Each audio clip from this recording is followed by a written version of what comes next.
दोस्तों, आप सभी को आपका अपना चैनल नाग पूर्णिमा फाउंडेशन में स्वागत है। आज की इस वीडियो में हम लोग धार्मिक आंदोलन से संबंधित दूसरा टॉपिक पढ़ने जा रहे हैं, वो है जैन धर्म। इसके पहले अगर आप लोग नहीं देखे हैं तो बौद्ध धर्म वाला जरूर देखिए, क्योंकि शुरुआत जो हम लोग किए थे धार्मिक आंदोलन का, वो हम लोग बौद्ध धर्म से ही शुरू किए थे। और बौद्ध धर्म शुरू क्यों किए थे इसका रीजन हम लोग बताए थे या चर्चा किए थे उस टाइम, क्योंकि भले जैन धर्म बौद्ध धर्म से पहले से है, लेकिन झारखंड के या भारत के संदर्भ में अगर देखें तो पहले गौतम बुद्ध का जन्म होता है 563 बीसी को। उसके बाद महावीर जैन का 540 को इनका मतलब जन्म होता है।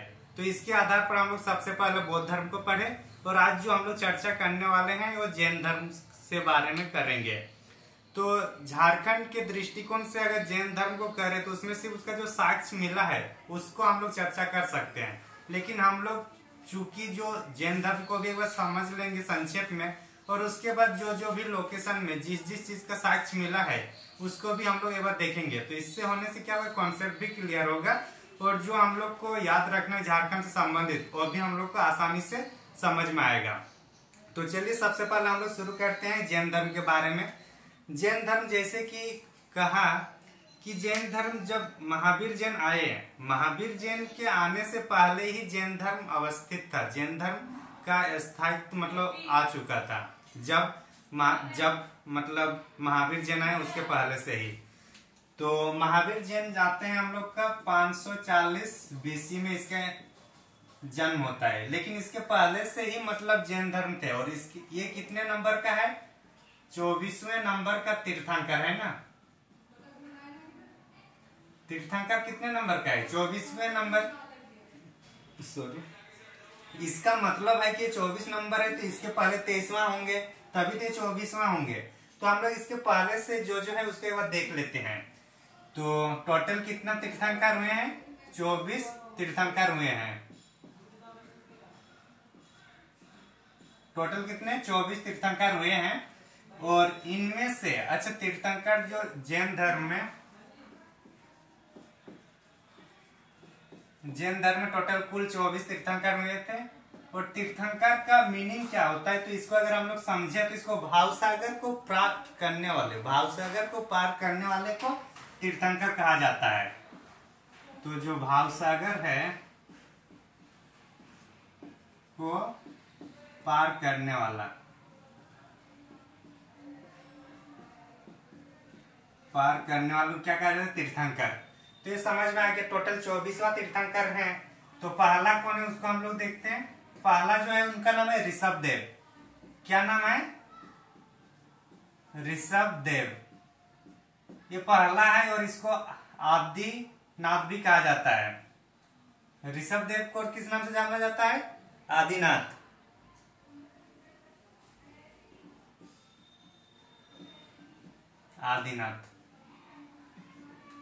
ये चूंकि पहला है तो हम लोग इसको क्या बोलेंगे, संस्थापक।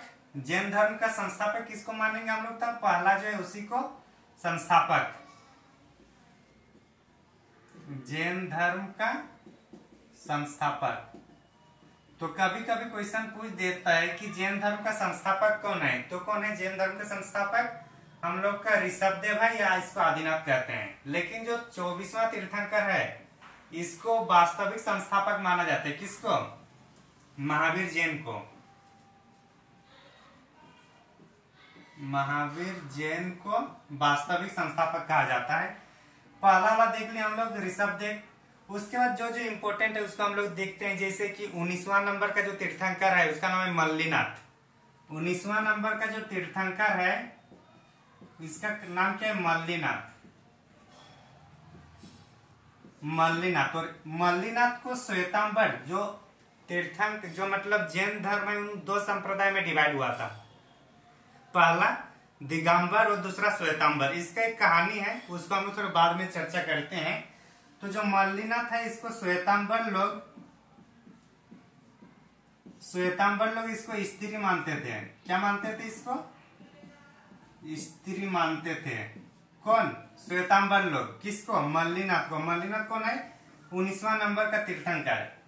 एक्चुअली क्या हुआ ना, जब मगध साम्राज्य में एक बार अकाल की स्थिति आ गई और उस टाइम वहां के राजा शासक जो थे चंद्रगुप्त मौर्य, तो उस टाइम उस अकाल से बचने के लिए जैन धर्म का जो मतलब भद्रबाहु थे और एक था हम लोग का स्थूलभद्र।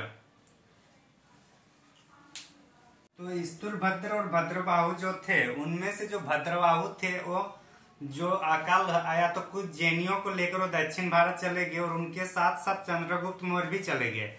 और वहां से वो लोग जब 5-6 साल बाद जब दोबारा मगध साम्राज्य आते हैं, हालांकि इसी टाइम जो चंद्रगुप्त मौर्य जो शासक थे वो वहां जाके कर्नाटक के श्रवण बेलगोला नामक एक जगह है, वहां जाके उन्होंने निर्वाण की प्राप्ति कर दी, मतलब वहां जाकर उन्होंने मृत्यु को प्राप्त कर लिया। ये कभी कभी क्वेश्चन पूछता है। अब हम लोग देखते हैं कि जब वो लोग रिटर्न आए, वो लोग कहाँ रिटर्न आए? मगध साम्राज्य में।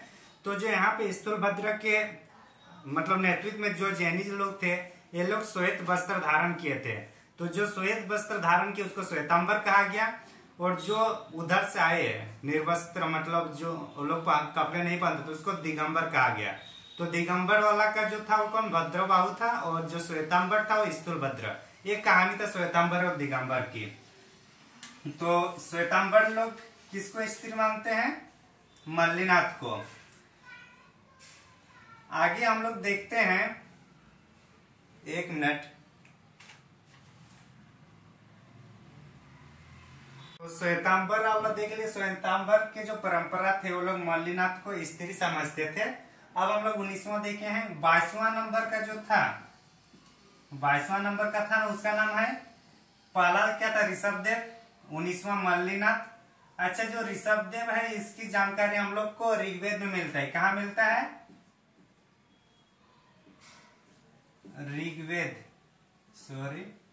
ऋग्वेद में इसकी नाम है किसका? ऋषभदेव का। 22वां नंबर जो है इसका नाम है अरस्टिनेमी। क्या नाम है?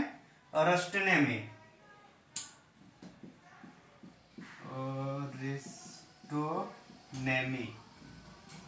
अरस्टिनेमी कितने नंबर का है? 22वां नंबर में है। और ये भी ऋग्वेद में इसका नाम है। ऋग्वेद में इनका भी नाम है किसका? अरस्टिनेमी का 22वां नंबर है। और 23वां नंबर जो आएगा हम लोग का कौन है?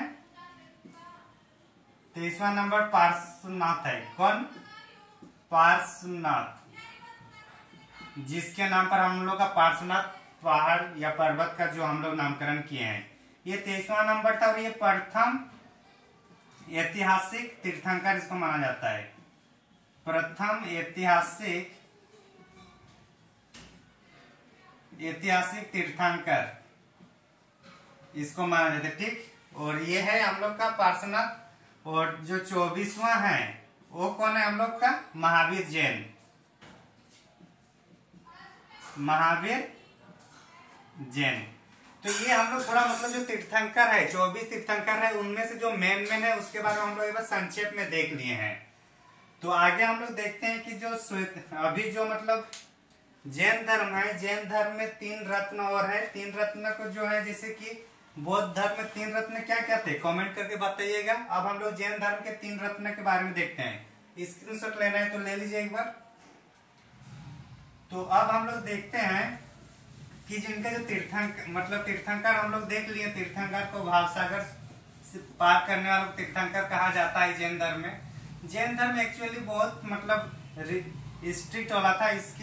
इसमें मतलब युद्ध नाम का या आक्रमण नाम का एकदम शून्य था।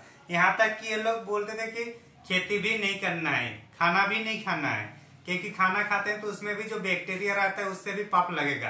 खेती नहीं करना, क्योंकि खेती में जो मिट्टी के अंदर जीवाणु है वो लोग मर जाते हैं। तो ये लोग के लिए कुछ भी काम मतलब रिस्ट्रिक्ट वाला ही रहता था। तो जैन धर्म के कुछ त्रिरत्न है वो इम्पोर्टेंट है, उसको देखते हैं।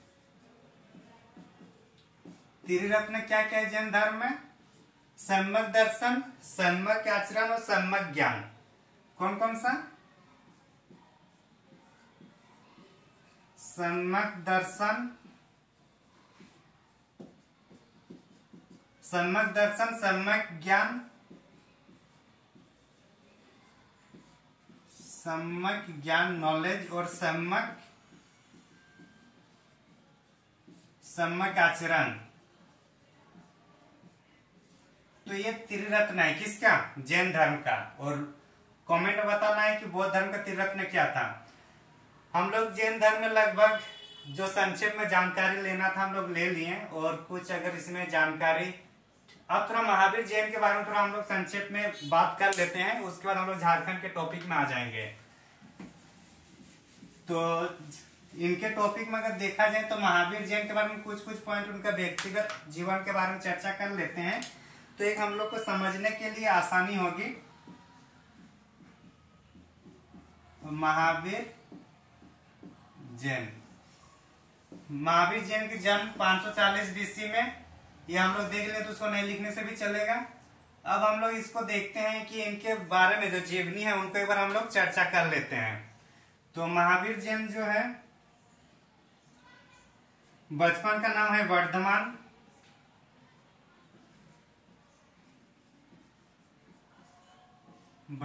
बचपन का नाम, बचपन का प्यार नहीं याद रखना है, बचपन का नाम क्या है? वर्धमान है। उसके बाद दूसरा इसमें पिता का नाम जो है सिद्धार्थ है, एफ से फादर डिनोट कर रहे हैं, सिद्धार्थ।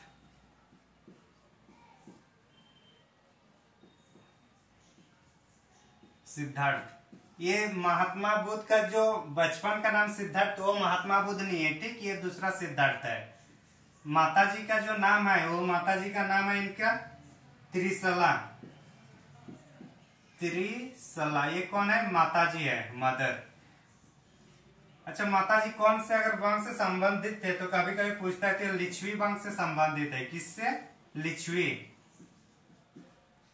लिच्छवी वंश के राजकुमारी थे। कौन? त्रिशला। अब देखते हैं इनकी लाइफ पार्टनर, वाइफ कौन था? यशोदा। कमेंट सेक्शन में बताना है कि गौतम बुद्ध की वाइफ का नाम क्या था? यशोदा हुआ। इसके बाद इनकी एक बेटी थी, बेटी का नाम है प्रियदर्शना। और ये क्या है? डटर। और डटर होगा तो फिर इसका दामाद भी होगा। दामाद जो है, दामाद का नाम है जमाली।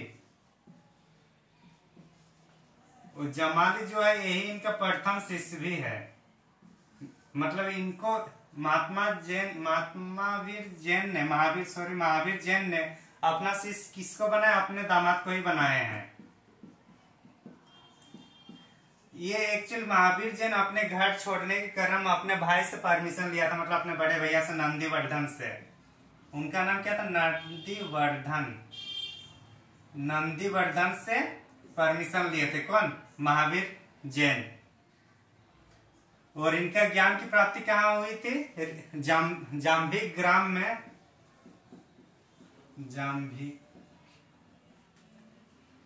एक मिनट,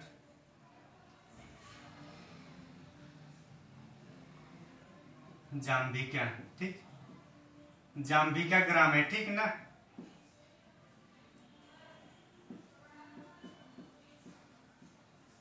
जाम्बिका ग्राम। और कौन सी नदी किनारे? रिजुपालिका नदी के किनारे। तो इस तरह से हम लोग एक महावीर जैन के बारे में संक्षेप में जानकारी प्राप्त कर लिए हैं। इनका जन्म जो हुआ था ये हम लोग तक कुंडल ग्राम में हुआ था। कहाँ? कुंडल ग्राम में जन्म हुआ था, बात, ठीक। और डेट अगर देखा जाए तो पावापुरी को मृत्यु। तो इस तरह से अगर इसके बारे में संक्षेप में हम लोग देख लिए हैं, एक बार स्क्रीनशॉट लेना है तो ले लीजिए। आगे हम लोग झारखंड से संबंधित जो है उसको हम लोग देखेंगे। तो चलिए देखते हैं झारखंड से संबंधित कि झारखंड में इनका कहाँ कहाँ साक्ष्य मिला है, या कहाँ कहाँ ये लोग का स्थान रहा है जैन धर्म के टाइम, उसको हम लोग एक बार देख लेते हैं। जब भी जैन धर्म का मतलब हम लोग के सिलेबस में बात आती है, या जैन धर्म की जब भी चर्चा होती है जैन धर्म से संबंधित, तो सबसे पहले पारसनाथ का हम लोग का याद आता है। पारसनाथ पर्वत मतलब जो कहाँ पे है? मधुबनी जो क्षेत्र है गिरिडीह में, वहां पे पारसनाथ पर्वत है। और पारसनाथ पर्वत मतलब गिरिडीह में है। और फेमस क्यों है? क्योंकि यहाँ पे टोटल 24 जो तीर्थंकर हुए थे उसमें से 24 में से 20 तीर्थंकरों की जो निर्वाण की प्राप्ति हुई थी, मतलब जो यहाँ आकर अपना जो आत्मा है, मतलब जो जीवन है उसको लोग यहाँ समाप्त कर दिए थे, मतलब निर्वाण की प्राप्ति हुई थी। वो कहाँ पे? पारसनाथ में। तो पारसनाथ पर्वत में इसका नाम कौन सा? ये पारसनाथ पर्वत, पारसनाथ पर्वत। ठीक, ये झारखंड बिहार की संयुक्त रूप से सबसे ऊंची चोटी है, ये हम लोग देखे हैं। इसका जो खासियत है कहाँ पे? गिरिडीह में है। गिरिडीह में क्या है? पारसनाथ पर्वत है। और कहाँ पे है? मधुबनी। मधुबनी क्षेत्र का नाम है, जो पर्वत के अगल बगल जो गांव है उसका नाम है। यहाँ में से 24 में से 20 का मतलब 20 जो तीर्थंकर है, 24 में से यहाँ पे आकर निर्वाण की प्राप्ति हुई थी। निर्वाण की प्राप्ति, निर्वाण की प्राप्ति हुई थी। ठीक, 20। और जो पहला था, फर्स्ट जो था उसका नाम था अजितनाथ। अजितनाथ जो थे,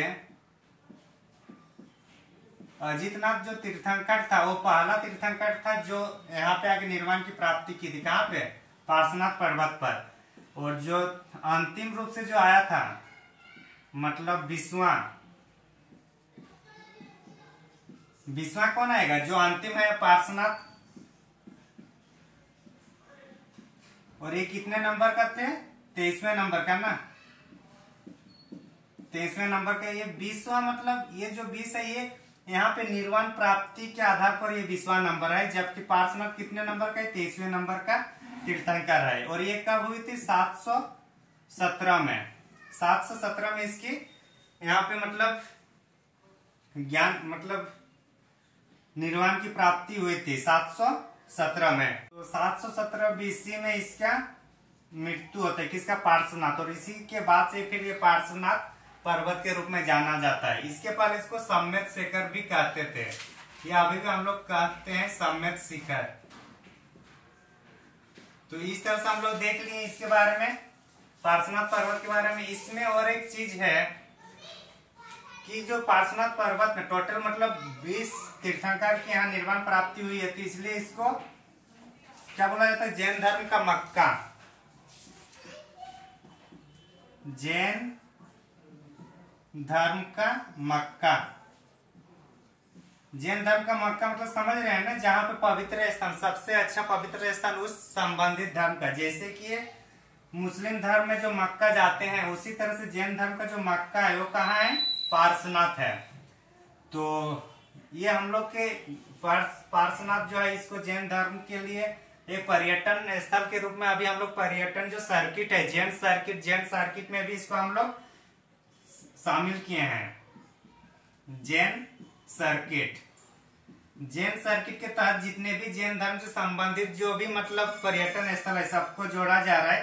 तो उसमें पार्श्वनाथ जो पर्वत है या पार्श्वनाथ जो जगह है, पारसनाथ, वो एक अहम भूमिका है जैन सर्किट का। पारसनाथ वाला जो जगह है, तो इस तरह से हम लोग देख लिए हैं। अच्छा, जो भी महावीर जैन से संबंधित जो भी यात्राएं होती है उसको एक टर्मोलॉजी से जाना जाता है, और उसका नाम है लोरे यादगा। किस नाम से जाना जाता है? लोरे यादगा। लोरे यादगा। तो इसका मतलब अगर हम लोग अपने जनजाति भाषा में अगर इसका देखें तो इसका मीनिंग होते हैं आंसुओं की नदी। लोरे यादगा का मीनिंग क्या होता है? आंसुओं की नदी। आंसुओं की नदी इसका मतलब होता है। किसका? लोरे यादगा का मतलब आंसुओं की नदी। ये क्या है? महावीर जैन का जो मतलब वृत्तांत है, यात्राओं का जो वृत्तांत है, किनका? महावीर जैन का। उसको लोरे यादगा कहा जाता है, और उनको क्षेत्रीय भाषा में लोग आंसुओं की नदी कहते हैं। ये एग्जाम में पूछा था, तो इसको याद रखना है। बाकी हम लोग जो भी देखे, इतना जो गिरिडीह से संबंधित इतना काफी है हम लोग के लिए। आगे हम लोग जो दूसरा इनका अगर जैन धर्म का देखें तो जैन धर्म का जो मेन क्षेत्र है वो मानभूम क्षेत्र है। कौन सा क्षेत्र है? मानभूम। और मानभूम कहाँ पर है? धनबाद में। तो हम लोग उसके बारे में थोड़ा देख लेते हैं। गिरिडीह समझ में आ गया ना। अब हम लोग चलते हैं कहाँ? मानभूम में। जैसे कि बौद्ध धर्म का भी जो मेन केंद्र था, सकंद्रन जो था बौद्ध धर्म का, वो भी कहाँ पे था? मानभूम में ही था। जैन धर्म का भी वहीं पे है।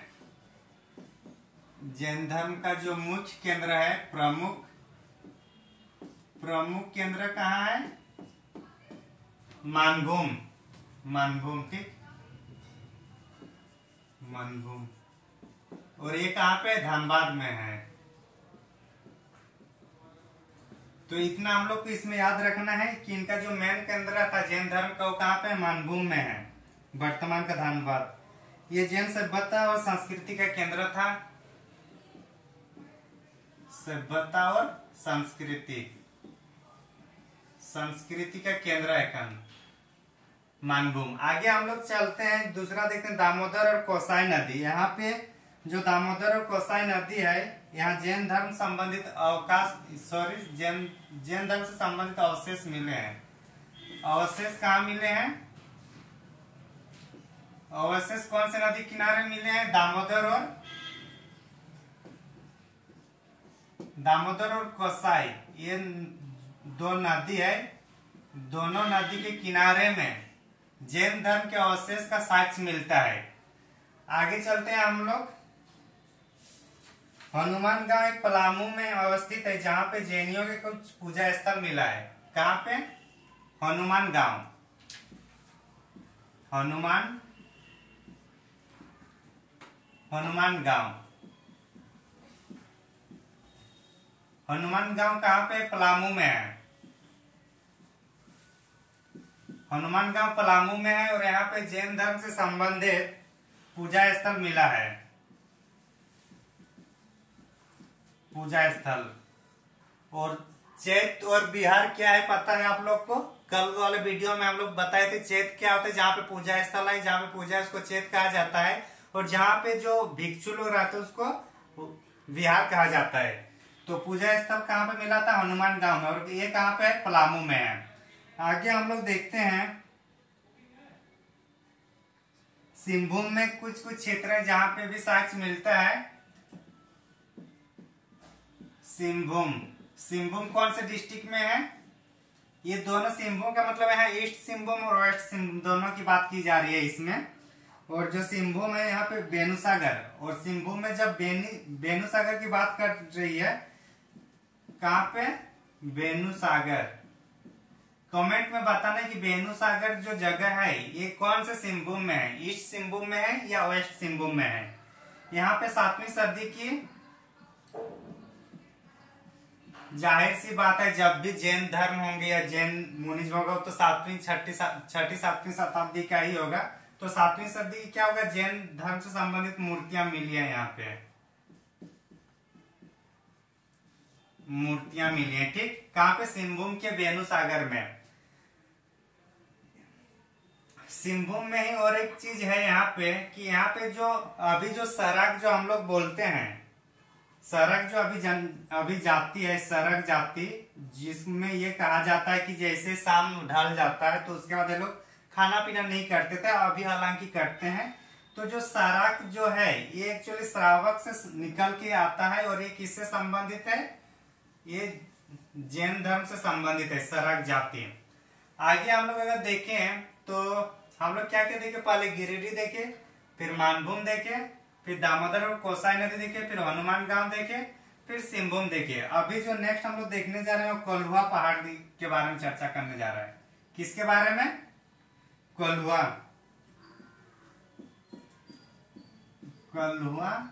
पहाड़ी। कोल्हुआ पहाड़ी कहाँ पे है? कोल्हुआ पहाड़ी अभी हम लोग चर्चा करने जा रहे हैं, ये हम लोग का चतरा में है। कहाँ पे है? चतरा में। चतरा में कौन कौन सा जलप्रपात है एक बार कमेंट करके बताइएगा आप लोग, क्योंकि हम लोग जियोग्राफी पढ़े थे। और जियोग्राफी पढ़ने का हम लोग फायदा ये है कि अब हम लोग को यह नहीं सोचना पड़ता कि चतरा कहाँ पे है। चतरा का लोकेशन हम लोग पहले ऑलरेडी देख चुके हैं। तो कोल्हा पहाड़ी में जो चतरा है यहाँ पे बौद्ध धर्म और जैन धर्म दोनों के यहाँ साक्ष्य मिलता है। इसको मिटा दे रहे, ठीक। तो जो कोल्हा पहाड़ है यहाँ पे बौद्ध धर्म और जैन धर्म से संबंधित साक्ष्य मिलते हैं।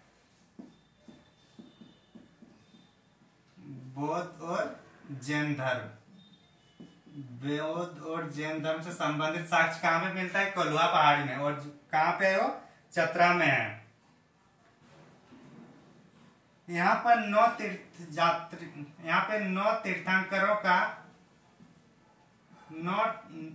टोटल 9 तीर्थंकरों के यहाँ मूर्तियां मिलती है। कितने? 9 तीर्थंकरों की मूर्ति कहाँ से मिलती है? कोल्हा पहाड़ी में। और ये कहाँ पे है? चतरा में है। यहाँ पे एक पद चिन्ह है, और ये माना जाता है कि ये जो पद चिन्ह है, दिख रहा है ना,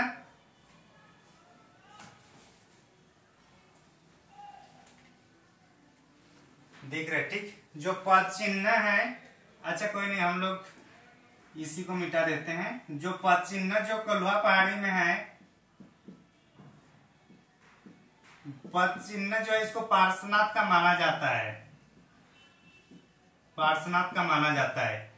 तो इस तरह से हम लोग जो इस वीडियो में मतलब जैन धर्म से संबंधित कुछ संक्षेप में वर्णन किए हैं, और झारखंड में जो भी जैन धर्म का अवशेष मिले हैं, जहां से भी उसका साक्ष्य मिले हैं, उसको हम लोग एक बार संक्षेप में पढ़ने समझने का प्रयास किए हैं।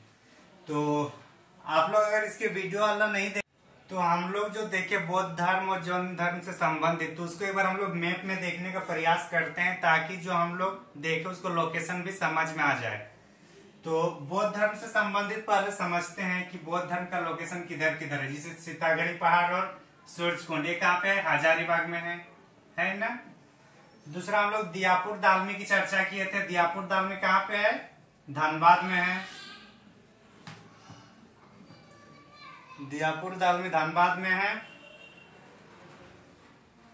कोरुआ ग्राम जो है यहाँ, ये भी जो कोरुआ गांव, यहाँ पे भी बौद्ध धर्म से संबंधित साक्ष्य मिले हैं। कोरुआ गांव भी हम लोग का धनबाद में है। फिर हम लोग पटम्बा देख रहे हैं। पटम्बा कहाँ पे है? इसको पटम्बा बुक में लिखा हुआ रहता है, एक्चुअली है पटमदा। पटमदा हम लोग कहाँ पे है? पूर्वी सिंहभूम, ईस्ट सिंहभूम में। फिर ईचागढ़ जो है, ईचागढ़ हम लोग का अपना जगह है, ये हम लोग का है सरायकेला खरसोवा में, ये हम लोग देख लिए। फिर बेलवादाग और घोलमारा, ये हम लोग कहाँ पे? खूंटी में है। फिर कटुंगा गांव हम लोग का कहाँ पे है? गुमला में। कटुंगा गांव हम लोग का गुमला में है। फिर मूर्तियां गांव कहाँ पे है? पलामू में है। तो हम लोग जो भी है, एक बार जो बौद्ध धर्म से संबंधित जो भी स्थल है उसको हम लोग एक बार देख लिए हैं। आप लोग इसको स्क्रीनशॉट करने तो कर लीजिए। अभी हम लोग जैन धर्म के बारे में चर्चा करेंगे कि जैन धर्म में जो जगह है वो कहाँ कहाँ पे। जैसे पहला हम लोग गिरिडीह के बारे में चर्चा किए थे, पार्श्वनाथ, ये हम लोग का गिरिडीह में है, जिसको जैन धर्म का मक्का कहा जाता है। फिर पलामू में हम लोग क्या देखे थे? हनुमान गांव। हनुमान गांव कहाँ देखे हम लोग? पलामू में। और कोल्हा जो है ये हम लोग का चतरा में है। याद रखने वाली बात है कि ये कोल्हुआ है गांव, और ये जो कोरुआ गांव है वो धनबाद में है। कोरुआ गांव जो है ये बौद्ध धर्म से संबंधित है। और कोल्हुआ, ये कोरुआ है और ये कोल्हुआ है। कोल्हुआ जो है ये जैन धर्म से संबंधित है, और कोरुआ जो है बौद्ध धर्म से संबंधित है, याद रखना है। पलामू में फिर हनुमानगढ़। इस तरह से हम लोग जो जो जैन धर्म और एक साक्ष्य मिला था वो है ये वाला बेनी सागर। कमेंट में लिखने को बोला था, कोई नहीं, हम लोग यहाँ पे चर्चा कर लीजिए। बेनी सागर है, ये पश्चिमी सिंहभूम में है। तो इस तरीके से आज की इस वीडियो में हम लोग बौद्ध धर्म जो कल वाला वीडियो लेक्चर था और आज वाला हम लोग जैन धर्म के बारे में देखे। तो टोटली जो झारखंड में धार्मिक आंदोलन था उसके बारे में हम लोग चर्चा किए। साथ ही साथ हम लोग मैप में भी दिखाने का प्रयास किए, ताकि आप लोग को आसानी से याद रह सके। तो हम लोग का प्रयास आपको कैसा लगा जरूर बताइएगा, और अगर सही लग रहा है तो अपने फ्रेंड सर्कल में भी सर्कुलेट कीजिए, और अगर नए हैं तो चैनल को सब्सक्राइब कीजिए। Thank you for watching.